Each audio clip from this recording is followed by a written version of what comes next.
Bienvenue sur Manipura, un podcast de développement spirituel qui s'adresse à vous si vous souhaitez vous reconnecter à votre plein pouvoir en prenant confiance en vos capacités et en étant aligné avec vous-même et l'univers, vers une sphère émotionnelle et mentale équilibrée et un ego sain.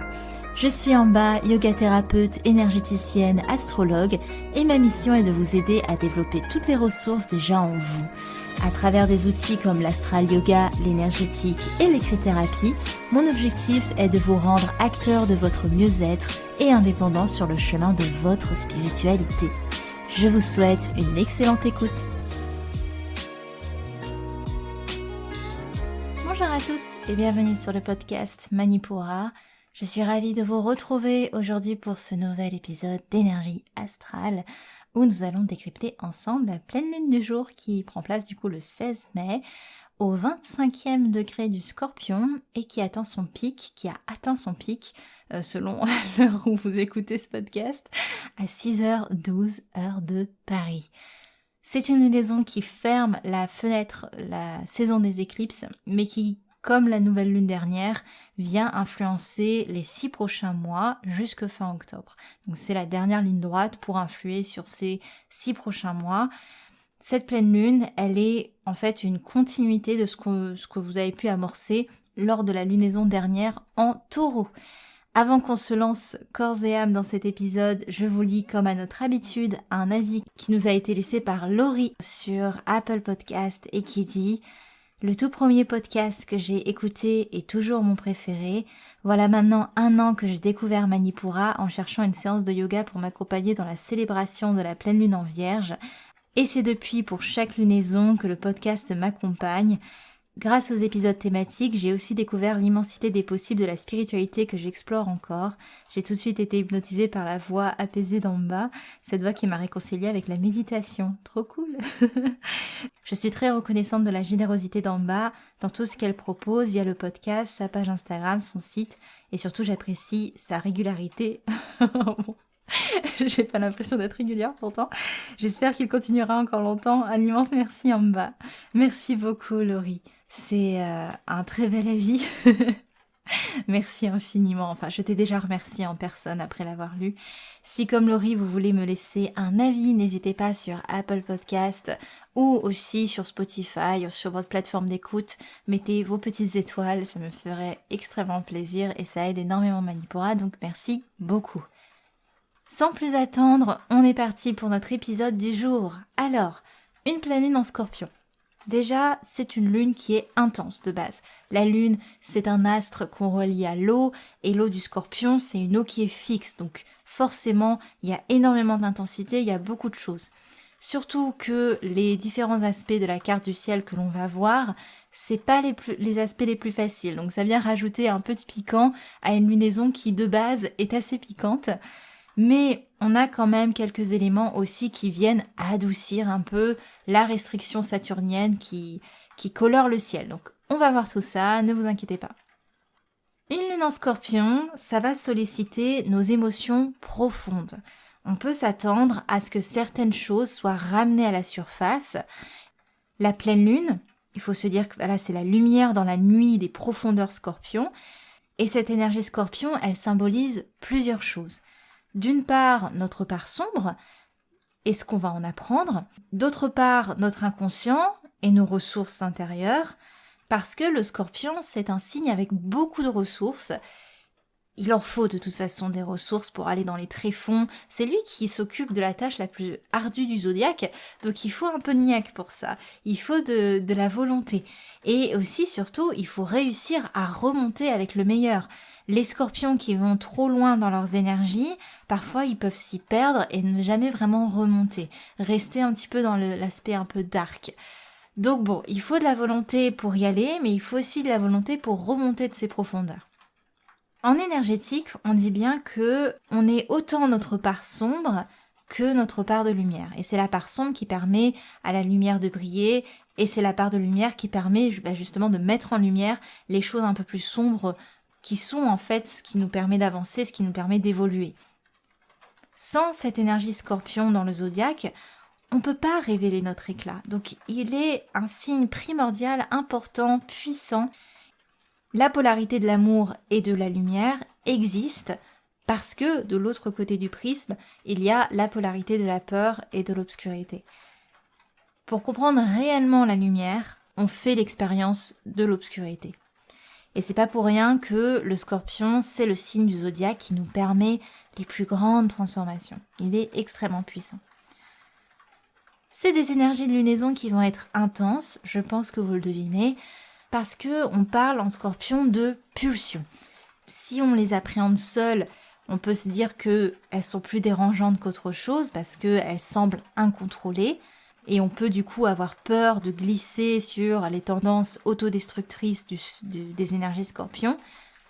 Mais le Scorpion, c'est le signe fixe d'eau. L'émotion, elle est intense, mais elle est quand même sous contrôle. Malgré tout, malgré l'intensité, malgré le côté pulsionnel, il y a beaucoup de contrôle. Le Scorpion, il sait ce qu'il fait. Quand vous couplez ça à l'énergie de Pluton, qui est la planète des Scorpions, les pulsions émotionnelles sont au service de notre transformation intérieure. Les lunaisons Scorpions, ce sont des moments de transformation. Bien que, on va en parler, le carré à Saturne sur la carte du ciel, il restreint un peu cette énergie. Les pleines lunes, ce sont des lunaisons de lâcher prise. Et en Scorpion, c'est une belle occasion de faire de la place. De faire de la place, de se déposséder du superflu. Le Scorpion, il aime pas tout ce qui est superficiel. Lui, il veut aller à l'essentiel. C'est vraiment ce qui le guide. Et pour ça, on peut se séparer, enfin on peut en profiter en tout cas pendant cette lunaison pour se séparer d'un bien, se séparer d'une relation, se séparer d'un comportement, d'un sentiment, d'une habitude. Ou, alors là je suis un peu radicale, se séparer, on peut aussi se délester de certaines petites choses, pas forcément couper court à tout ça. En clair, tout ce qui nous convient plus ou ce qui nous empêche d'accéder à cette transformation, ce qui la bloque, ce qui la freine. Utilisons la perspicacité des énergies Scorpion parce que le Scorpion est un signe de perspicacité. Utilisons ça pour aller vers une réalité qui est beaucoup plus lucide. L'émotion du Scorpion, elle n'affecte pas la réflexion. Bien au contraire, elle la motive, elle l'approfondit. Le Scorpion, il a vraiment cette sensibilité qui permet d'aller encore plus loin dans la réflexion. Forcément, quand on creuse, on peut trouver des choses qui dérangent, mais c'est en mettant la lumière sur ce qui bloque et sur ce qui nous empêche d'avancer qu'on peut réellement aller de l'avant au final. Profitons de cette pleine lune pour ça. Soyez attentifs aux messages de votre inconscient. Ils vont pas forcément se manifester par des rêves comme ce serait le cas lors d'une lunaison poisson. Là, ça va plus être dans des mises en situation où on est face à un mur, où on est face à un extrême, on est face à des émotions fortes, des émotions qui dérangent. C'est plus là, le propre des énergies Scorpion, c'est comme ça que les messages de l'inconscient se manifestent en Scorpion. On sent que quelque chose doit arriver à sa fin. Sinon, on va dans le mur. C'est dans ces moments-là que la réflexion nous amène à écouter notre voix intérieure. Comme on a pu le voir en introduction, enfin je sais même plus si je vous l'ai dit en fait, on aura une éclipse lunaire. Peut-être que je vous l'ai pas dit. Ce sera une éclipse lunaire. Elle sera surtout visible en Amérique du Sud, en Amérique centrale et en Amérique du Nord, mais plus côté Est, donc la partie Québec. Le côté éclipse lunaire, ça rajoute énergétiquement forcément à nos énergies Scorpion l'idée que, alors déjà c'est la Terre qui par son ombre va cacher la pleine lune, et c'est des énergies qui nous invitent à la fin d'un cycle. On est dans la fin de la saison des éclipses, et ben on est aussi à la fin d'un cycle. On va prendre nos responsabilités pour les 6 prochains mois, on va assumer ce qui est en notre pouvoir et on va déployer ce qu'on a préparé lors de la précédente lunaison en taureau. Toute cette phase qu'on a eue de préparation pendant cette saison taureau, elle va nous aider pour ces 6 prochains mois. Alors maintenant qu'on a vu le propre de cette lunaison, on va voir ce qui gravite autour de la carte du ciel pour ces prochaines semaines. On a pas mal d'éléments qui viennent bousculer l'énergie dont je viens de parler. Pour rappel, les énergies de cette lunaison affectent les 2 prochaines semaines, mais aussi les 6 prochains mois.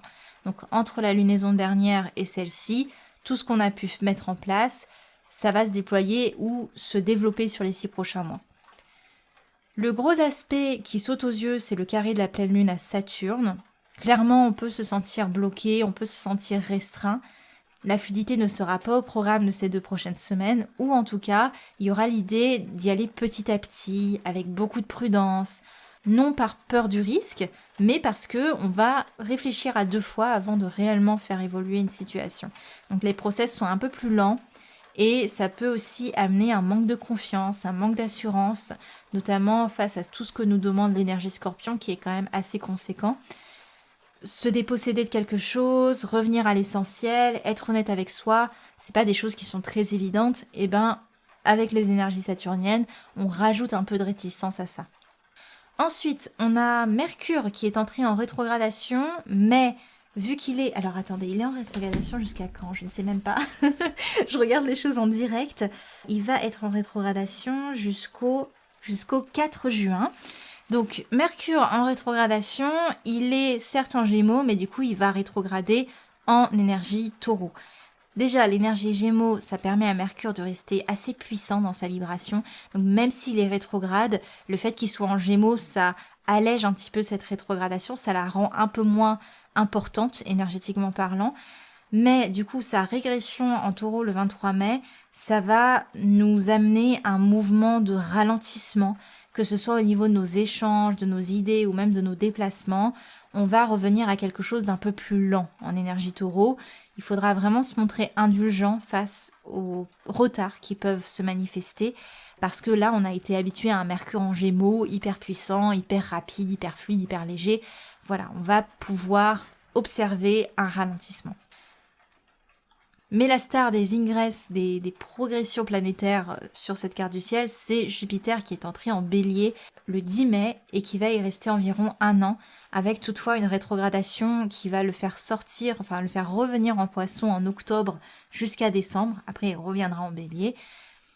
Les ingresses des planètes lentes comme Jupiter, Jupiter c'est la planète la plus rapide des lentes, on est d'accord, mais ça va surtout se faire ressentir sur les premières semaines parce que on n'y est pas encore habitué à ce changement d'énergie, on doit s'habituer à ce Jupiter en Bélier, à cette nouvelle dynamique énergétique. Il a été en Poisson pendant un moment, mais c'est vraiment le temps de s'habituer. Après, l'impact est un petit peu moindre, ou en tout cas, on s'est habitué justement. Donc on a plus pris le mood, plus pris le rythme. Tout dépend aussi des aspects que la planète fait à vos planètes natales. Ça, il faut toujours... De toute façon, tout ce que je dis là, il faut le mettre en perspective aussi avec votre thème natal. Jupiter en Bélier, c'est quand même une forte idée de démarrage. Comme si, là, maintenant, on a réellement commencé l'année astrologique. Ça vient redonner du peps. Jupiter, il met 12 ans à faire sa révolution, à faire son tour complet du zodiaque. Et là, il vient de recommencer la roue du zodiaque. Il y a cette énergie d'impulsion. C'est une énergie enthousiasme, un Jupiter enthousiaste qui est plein d'entrain, qui a la niaque et qui a envie d'avancer coûte que coûte. Donc c'est trop cool. Mais ça peut aussi se retourner contre nous parce que, si vous voulez, il y a un élan de positivité et ça peut nous rendre un peu aveugles, nous faire foncer droit devant, sans trop se préoccuper du reste. On regarde pas trop autour ce qui se passe, on est vraiment focus sur ce qu'il y a devant nous. Ça peut nous faire saisir des opportunités empoisonnées.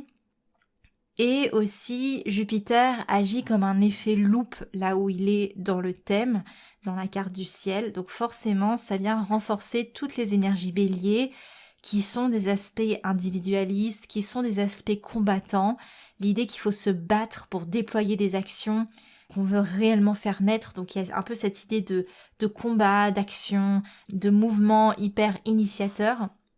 Ça nous donne de la motivation, c'est cool, ça nous donne de l'ambition, ça nous donne l'élan nécessaire, mais ça peut aussi nous faire perdre je dirais pas la raison, mais un côté un peu plus objectif. Ensuite, on a Vénus qui est conjointe à Chiron dans le signe du Bélier. On peut ressentir plus de spontanéité dans nos relations, ça va beaucoup jouer sur l'aspect relationnel évidemment. On peut s'emballer facilement, on peut être plus enclin à prendre des initiatives. Avec Chiron, c'est une disposition qui est positive parce que ça va nous aider à trouver des solutions, nous aider à guérir dans notre relationnel avec quelqu'un. On va plus facilement trouver un terrain d'entente. Et avec Vénus en Bélier, c'est l'idée que l'entente va se trouver par la spontanéité, le retour de la spontanéité dans nos relations, le retour du plaisir immédiat. Peut-être aussi cette énergie sexuelle qui peut se réveiller. Enfin, pour finir, on peut parler de la conjonction Mars-Neptune aux environs du 17 mai en Poisson. C'est un très bel aspect qui donne une portée plus collective à notre action. Du coup, ça va peut-être alléger aussi ces énergies individualistes du Jupiter en Bélier, je viens d'y penser. Dans ces énergies, on tente de nous rappeler que ce que l'on fait, on peut le faire avec une vision beaucoup plus grande, beaucoup plus large que notre simple personne. On fait les choses pour faire avancer le monde autour de soi. C'est une disposition, Mars-Neptune en Poisson, qui nous donne envie d'agir avec beaucoup plus de grandeur, beaucoup moins d'énergie autocentrée. Nos actions pourront être teintées de nos rêves, de nos idéaux. On a envie de porter au monde ce qui compte réellement, même si l'action est hasardeuse parce que Mars est quand même en Poisson, donc ça reste une action approximative, une action qui n'est pas forcément concrétisable, enfin c'est encore un peu flou comme action, quand bien même, là on nous dit c'est votre vision qui compte réellement. C'est pas forcément les étapes que vous allez mettre en place, mais c'est ce vers quoi vous voulez aller et comment vous voulez aussi élargir le champ de vos possibles, c'est ça qui compte. Qu'est-ce que vous voulez apporter au monde ? Voilà. Et enfin, pour les progressions planétaires, on a évidemment l'entrée du Soleil en Gémeaux pour le 21 mai. On est parti pour l'horoscope lunaire et on commence par les signes d'eau qui sont à l'honneur, les cancers, les scorpions et les poissons. Les cancers, vous vivez cette lunaison sans encombre et vous profitez même de l'énergie de Mars en poisson pour avancer sur des projets qui peuvent encore vous paraître idylliques. Jusqu'à la fin de semaine, vous profitez encore du soleil en taureau pour concrétiser et mettre à plat ce qui doit l'être. Peut-être pourriez-vous profiter des énergies scorpions pour laisser partir ce qui est superflu. Vos jours favorables seront le 16, le 23, le 24 et le 28 mai. Les jours plus défavorables, le 19, le 20, le 25 et le 26 mai. Les scorpions, particulièrement sensibles à cette lunaison, vous ressentirez le pic des tensions émotionnelles accumulées ces derniers jours. Revenez à l'essentiel, sans pour autant laisser la froideur vous gagner. Essayez d'apprendre des énergies chaleureuses du taureau. Évitez d'entrer dans des rapports de force, parce que ça amène rien de bon au final. Pensez collectif pendant un temps, si ça peut vous aider à canaliser vos énergies, d'être un peu plus sur une portée collective. Vous pourrez aussi ressentir un ralentissement dans vos process dès la semaine prochaine. Vos jours les plus favorables seront le 19, le 20 et le 23 mai. Les jours les plus défavorables, le 16, le 21 et le 28 mai. Les poissons, vous profitez pleinement des énergies ambiantes avec un beau soutien planétaire. Mars s'associe à Neptune dans votre signe et fait avancer ce qui pourrait vous paraître un peu flou. Ne laissez pas la démotivation vous gagner par la progression de Jupiter hors de votre signe. Vous avez encore beaucoup de ressources à faire valoir. Jusqu'à la fin de semaine, vous pouvez encore profiter des énergies solaires en taureau pour concrétiser ou relativiser ce qui mériterait de l'être. Vos jours les plus favorables seront le 16, le 19, le 23 et le 28 mai. Les jours les plus défavorables, le 17 et le 18 mai. Les signes de feu, les béliers, les lions et les sagittaires.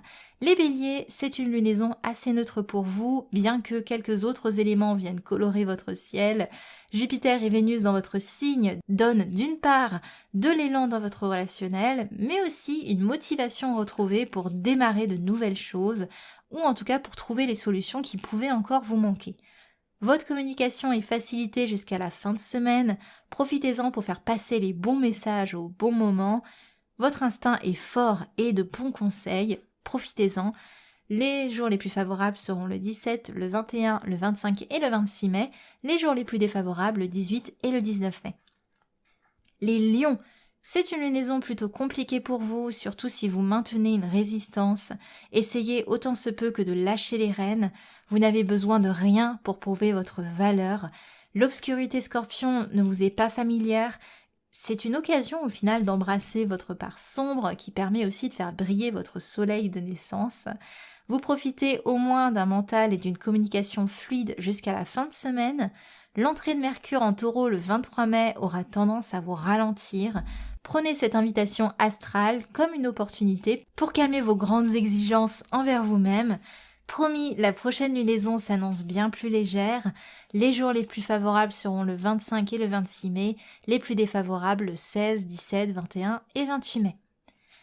Les Sagittaires, les énergies de cette lunaison ne vous impactent que peu. L'entrée de Jupiter en Bélier vous donne un regain d'énergie et une volonté à toute épreuve. Gardez cet enthousiasme, mais veillez à ne pas brûler toutes vos ressources d'un coup. Jupiter vous accompagne à présent pendant quelques mois. Vénus vous aide toujours à créer des relations et des liens affectifs plus alignés à votre énergie. Seul Mercure, en opposition à votre signe jusqu'à la fin de semaine, peut vous donner du fil à retordre en testant notamment votre patience. Acceptez que vos réflexions maturent plutôt dans votre fort intérieur pour le moment. Les jours les plus favorables seront le 21, le 25 et le 26 mai, les plus défavorables le 17, le 22 et le 23 mai. Les signes de terre, les taureaux, les vierges et les capricornes. Les taureaux, les énergies du scorpion vous challengent plus que jamais et viennent confirmer les process que vous avez débutés lors de la précédente lunaison dans votre signe. Que pouvez-vous laisser partir? De quel poids vous pouvez-vous délester? Vos émotions vous poussent à une transformation qui est peu confortable certes, mais qui s'avère très nourrissante pour réellement concrétiser ce qui vous appelle. Évitez l'entêtement, c'est pas ce qui vous réussira, voyez plus large, l'univers vous appelle à agir sur un plan bien plus grand que votre vie quotidienne. Le retour de Mercure dans votre signe le 23 mai vous aidera à maturer tranquillement des réflexions qui ont été laissées en suspens jusque-là. Les jours les plus favorables seront le 19, le 23 et le 28 mai, les plus défavorables le 16, le 21 et le 22 mai. Les Vierges, cette lunaison vous aide à voir bien plus clair et bien plus en profondeur. Au lieu de vous attarder sur les détails comme à votre habitude, vous percevez les choses sur un plan vibratoire un peu plus profond justement. C'est une plongée dans votre émotionnel qui vous aide à revenir à l'essentiel et à vous déposséder de l'inutile. Le retour de Mercure en Taureau le 23 mai vous aide à calmer l'agitation mentale qui règne encore jusqu'à la fin de semaine. Mars en opposition à votre signe peut vous donner l'impression d'agir dans le flou, pourtant vous êtes en train de mettre en place des process plus grands que vous ne l'imaginiez. Les jours favorables seront le 16, le 19 et le 28 mai, les plus défavorables le 17, le 23 et le 24 mai.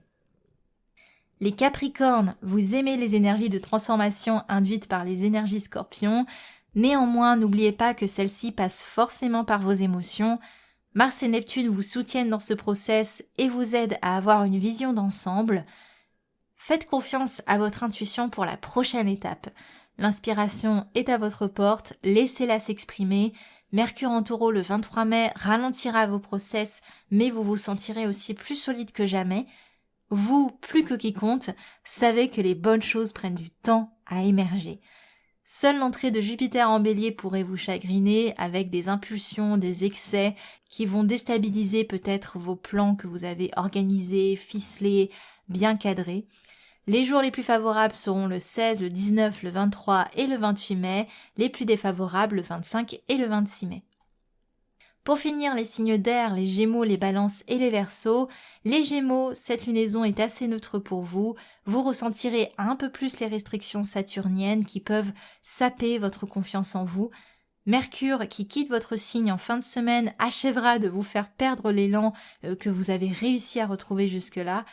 Heureusement, Jupiter sauve la mise et vous motive à aller de l'avant, même si ça induit quand même de s'éparpiller un petit peu. Vous vous sentez âme à prendre les devants, la prise d'initiative vous réussit clairement, et votre vie affective aussi pourrait suivre cette tendance. C'est une belle période pour faire de nouvelles rencontres ou pour rajouter de la nouveauté dans vos relations existantes. Les jours les plus favorables seront le 21, le 25 et le 26 mai, les plus défavorables le 17, le 22, le 23 et le 24 mai. Les Balances, c'est une lunaison assez neutre pour vous. Vous réagissez plutôt à Vénus et Jupiter qui s'opposent à votre signe. Un élan de nouveauté qui peut être un poil subi, mais plutôt bienvenu dans vos relations. Il y aura des guérisons affectives qui demandent forcément à faire bouger l'harmonie qui est si chère à votre cœur. Gardez confiance, vous construisez progressivement un nouvel équilibre qui vous sera encore plus favorable. Mercure facilite vos process mentaux et vous permet d'innover jusqu'à la fin de semaine. Les jours les plus favorables pour vous seront le 17 et le 21 mai, les plus défavorables le 19, 25 et 26 mai. Et enfin les Verseaux, vous êtes le signe d'air qui vivait le moins bien les énergies de cette lunaison. Elle vient réveiller en vous un côté borné et surtout une difficulté à creuser au bout des choses. Un conseil pour mieux vivre ces énergies, lâchez prise, ne vous entêtez pas, gardez les rapports de force pour plus tard. Le Scorpion vous demande de vous déposséder, ce qui induit de laisser partir certaines choses. L'aspect relationnel est le fort du moment pour vous. Vous pourriez faire un tas de nouvelles rencontres ou alors donner un nouvel élan à celles qui sont déjà existantes. Une stimulation affective qui vous aide à ne pas trop vous prendre au sérieux. Les jours les plus favorables seront le 17, le 25 et le 26 mai. Les plus défavorables le 16, le 21, le 22 et le 28 mai.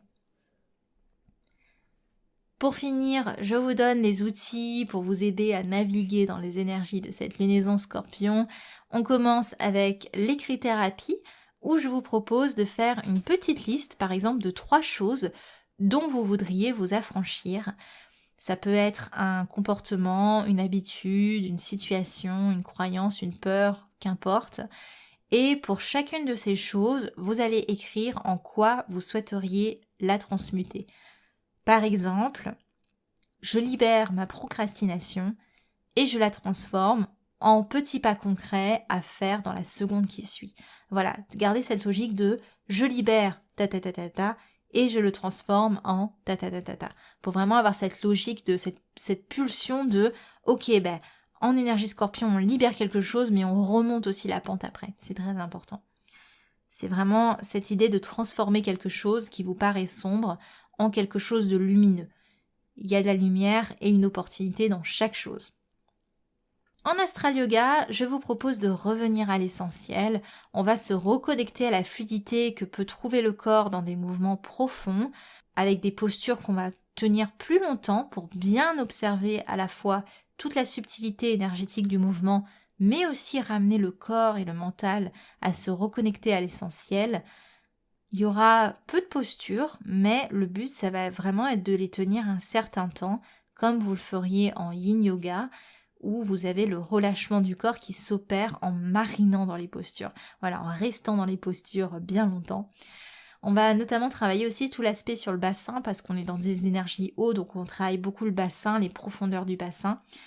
Je vous propose de commencer avec la respiration de l'abeille, Bhramari Pranayama, pour avoir ce retour à soi, cette introspection qu'induit les énergies Scorpions.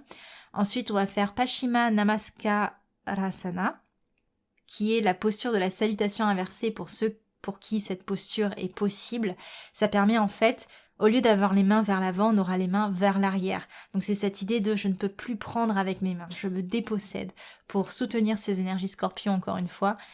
On a aussi des postures comme Mandukasana, la grenouille, ou Upavista Konasana, l'anglassie, pour justement travailler le relâchement des hanches, du coup le relâchement du bassin. En même temps, ça travaille Apanavayu, qui est un courant énergétique qui permet de se déposséder justement, de laisser sortir une énergie. C'est aussi Apanavayu, le vayu, le courant énergétique qui est responsable, enfin qui aide en tout cas à la défécation, au fait, voilà, il faut bien, on mange quelque chose, on mange une énergie, mais aussi on va libérer autre chose. Donc Apanavayu aide à ça. Et les postures dont je viens de parler vont aider à ce mouvement énergétique qui sort justement, qu'on libère. On libère les surplus énergétiques ou les choses dont on n'a plus besoin. Du coup, si cette séquence de yoga vous intéresse, vous avez juste à cliquer dans les notes de l'épisode. Vous avez un lien qui va vous amener directement à cette séquence en images. Et après, il n'y a plus qu'à. C'est tout pour les outils de cette pleine lune. Il n'y aura pas de soins collectifs pour cette lunaison parce que je suis en réflexion de garder les soins énergétiques que pour les nouvelles lunes, comme c'était le cas au tout début.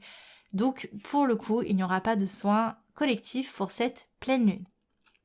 Pour récapituler très rapidement, on revient à l'essentiel lors de cette lunaison. On se déleste des choses, des habitudes, des comportements, des énergies dont on veut se délester.